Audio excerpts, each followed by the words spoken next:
All right. Good morning, Clymer. Thanks so much for doing this interview. My pleasure.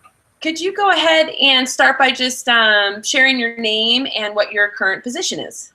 All right. My name is Clymer Bardsley.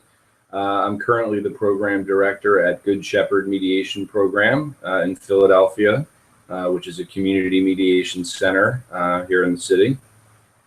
And tell me a little bit about what you do in that position. Well, I do all kinds of things. Essentially, I mediate a lot, and I train people in all areas of conflict resolution and conflict management and peacemaking. So I mediate mainly in the family and employment and community realms. So divorce, custody, dependency issues, employment discrimination. We work with boards in a multi-party sort of thing to help them get through some tough times, or other sort of organizations who need some help just having difficult conversations where a third-party intervener can come in.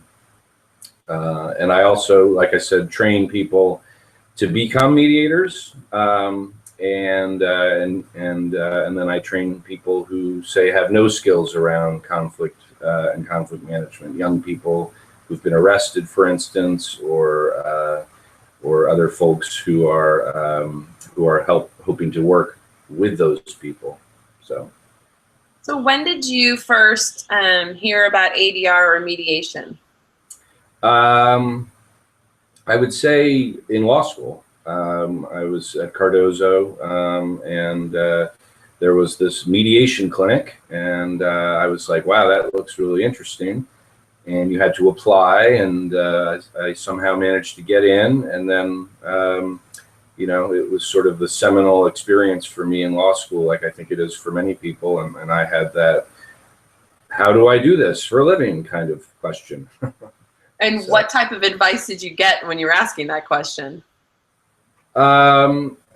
It was mainly the advice of, it's not something you can start out with, that you might be able to add it in later, but that these skills are very important. And that part of it is definitely advice that I continue to share, that, the mediation clinic and that whole experience changed the way that I viewed how we should and do relate to one another. So whether or not it's called mediation, just like in our general day-to-day and in communication. Yes, yeah, exactly. And so so I went off and I looked for a real job and became a prosecutor, and really didn't care for it, because it was exactly the opposite of really what I wanted to do when I grew up, which was to be to help other people, resolve conflict. So how long did you stay in that prosecutor position before making the leap to mediation? Well, it's sort of an interesting detour, but I was a prosecutor for about a year doing juvenile delinquency matters in New York City. And then I retreated to my former job, which was as a school teacher. And I actually found law school in general, and the mediation clinic in particular, made me a better history teacher than I had been before law school, because now I was able to share different stories and not just sort of tell one narrative, but be able to have several narratives going, because history isn't just one person's story. But I still wanted to be a mediator. So after a few years back in the classroom, I went back to my old law school and my professor, Leela Love, and said, just give me anything you can give me. So she gave me things to write, newsletter stuff. I observed some classes that she was teaching, went out and mentored the law students who were then in the mediation clinic. And then that turned into a fellowship at Ohio State, which then brought me, I came to Philadelphia for personal reasons, but my boss here, Cheryl Catrona, needed some new staffing, and so I came on board here about just short of 5 years ago. That is wonderful. So you also did the fellowship at Ohio State? Yes. So I was a fellow out there for a year, and that was tremendous. Again, giving me lots of access to doing mediations, to working with esteemed members of the academy, you know, who and they're wonderful out there. So two great powerhouses that you've had a chance to work in. That's really cool. yeah, yeah. I count myself lucky in that way. So, what was like, you know, you get this advice, it's going to take a while. You're going to have to do other things first, and yet you still feel that calling. So what would you say was your drive, or what helped you stay persistent in the desire to go to mediation? Mm-hmm. Well, in a way, I just sort of I kind of just knew that this is what I wanted to do. And I'm the sort of person who, if I have to go to work and like trudge through the day and don't have excitement about what it is that I'm about to do, or aren't a little bit nervous about what it is that I have to do, then I just don't want to do it. And this is an area that I think I like it. I love it. Whether it's you know, mediating or training, or even doing the more administrative work, just to set us up so that we can do it. It makes it all more bearable, doesn't it?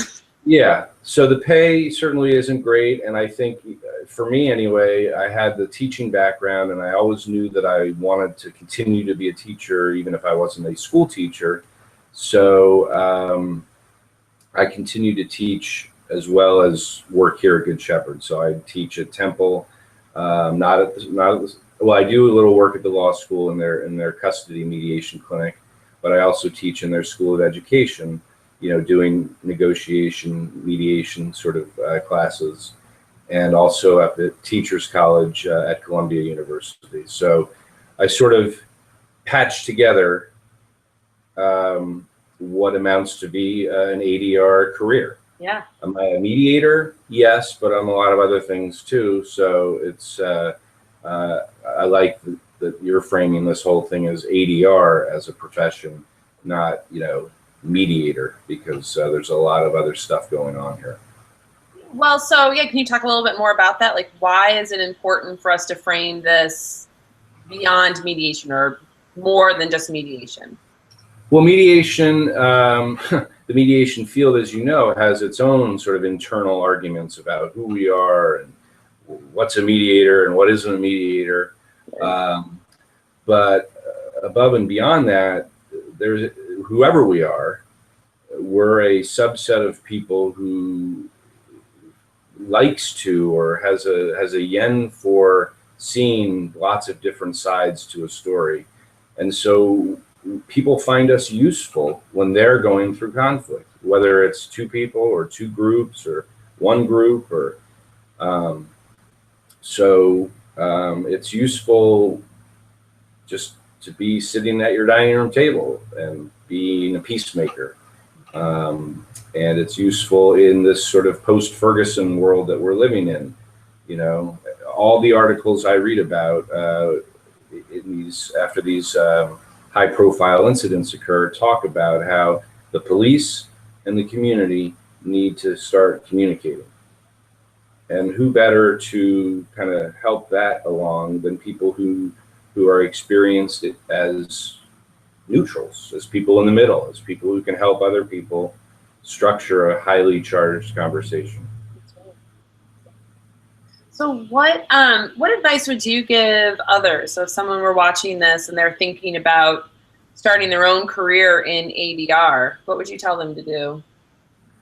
I would say yes to every opportunity. I would not lay around for better opportunities, or think that six-figure incomes are coming your way anytime soon.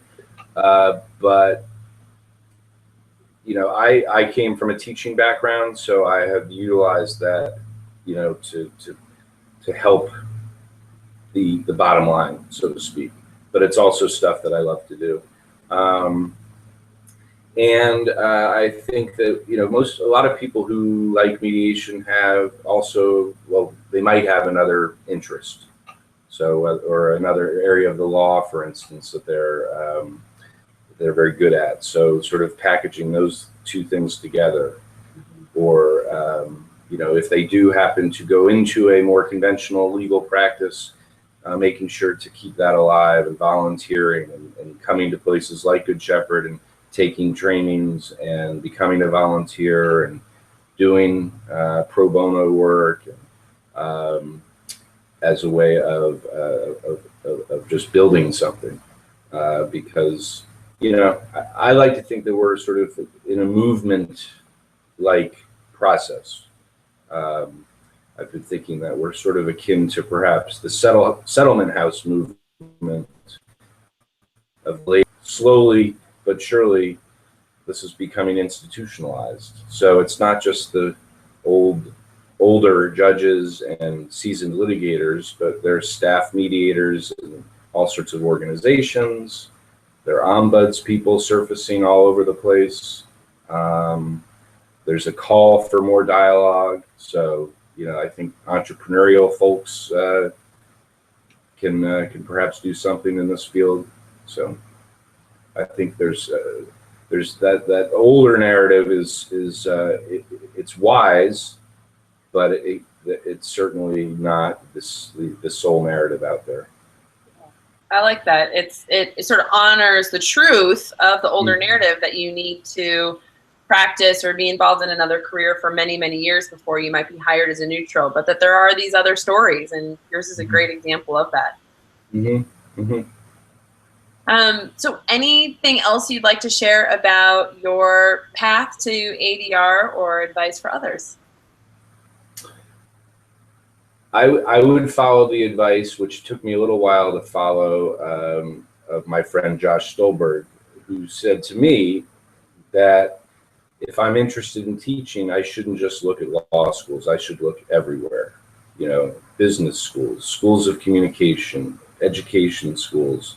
And I did find my way into, schools of education where I'm doing the same kind of work. And it's just as rich as it would be, I think, teaching in a law school. Rich, I mean, from an emotional and spiritual place. So yeah, I mean, I think really being creative in how you explore opportunities and pitch yourself and your skills can be very helpful. Yeah, I like that, because I mean, it is analogous to the mediation, right? Like, if you have an interest in this, so in teaching, look beyond just the School of Law. If you have an interest in mediation, look beyond just being a JAMS mediator. There's so many, or even just mediation, right? There's so many other ways to be involved in this field. Yeah, that's right. And interning, volunteering, like I said before, accepting that, well, I mean, I have a job at a community mediation center, so we don't pay a lot. Just accepting that may be the way for another 5-10 years. And, well, then let me ask, so one final question, and I know we probably have to go, but you've mentioned about, you're doing this full-time plus, and yet the pay when you work at a community mediation center, or even if you get a court mediation position, sometimes they just don't pay as much as you might have gotten if we were practicing law full-time. So why do it, right? I get that question a lot. Like, people are like, yeah, but you're not making as much. You don't have that financial security that somebody might have if they were practicing law for as long as we've been involved in dispute resolution. So what sort of keeps you going, even though the pay is not so great? Yeah. Well, I guess, everyone has to, that financial question is huge. So, so I don't mean to say that, oh yeah, just do it, because some people have high overhead and they need to make more money. So that's another interest that they have to serve. I live on a block with two very successful plaintiffs' attorneys. One that does personal injury, one does employment discrimination. And they both, when we talk, you know, one of them says, I gotta stop doing this, you know, just the sort of the tension, the pressure that he walks around with as he prepares for trials, as he goes to depositions, as he does all of the work to be in that combat, to get to juries and to win verdicts and to get you know, to get damages for his clients so that he can get paid, puts a lot of pressure on his whole life. So he's not just a high pressure courtroom trial attorney, but he takes it home with him. So I take stuff home with me too, and but it's not nearly as you know, as much as he does. So yeah. I think those are the choices that we make, right? That's right. And again, you know, some are better able to be in a position to make those choices than others. So that's obviously part of it. Yeah, no, that's a really good point. Well, Clymer, thank you so much for taking the time to share a little bit about your career path, your successes, and how you were able to secure this full-time plus employment in dispute resolution. All right. Well, my pleasure, Allison. Thank you.